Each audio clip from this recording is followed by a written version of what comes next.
تلگرام کانال های روسیه روز 9 فوریه سال 2024 با نشر ویدیوی لحظه زنوزنی بین کارگران و پاسبانان انبار بزرگ شرکت وایلدبریس در شهر الکترستال ولایت مسکو خبر دادند. تلگرام کانال به مقامات قدرتی روسیه نزدیک باز خبر داد که زنوزنی در بلاک هفتم رخ داده است.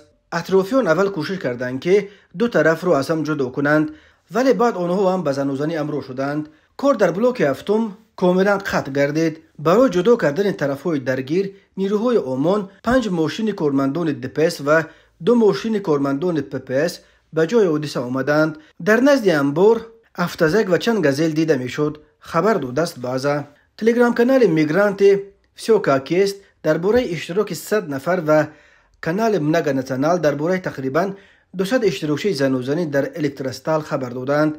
اما به اطلاع هر دو کانال که با موقع آشکارا بدبینانه‌شان نسبت به مهاجران نام برآوردند، نیروهای پلیس همگی 13 نفر را دستگیر کردند و باقی مانده بعد تمام شدن زنوزنی به کار خود ادامه دادند. کانال میگرانت فسیوکاکیست میگوید که زنوزنی در انبار وایلدبریس بین کارگران از تاجیکستان و ازبکستان رخ داده است. سبب زنوزنی مناقشه بریگادیر ازبک با یک زیردست تاجیک شده است. سرکار کارگرش را بخل نامیده برای کج چسباندن شتریخ کدها جنجال کرده است. بین آنها بعضی لفظی برخواسته به زنوزنی پیچیده است و سپس به مناقشه از هر دو طرف دیگران امر شدند. پاسبانان انبار که آنها نیز شته خوردند همه اشتراکچیان زنوزنی را در داخل انبار بزرگ محکم کرده تا آمدن پلیس سر ندادند. خبر میدهد این کانال زنوزنی گروهی بین مهاجران باعث نگرانی مقامات روسیه شده است و ماه آگوست سال 2021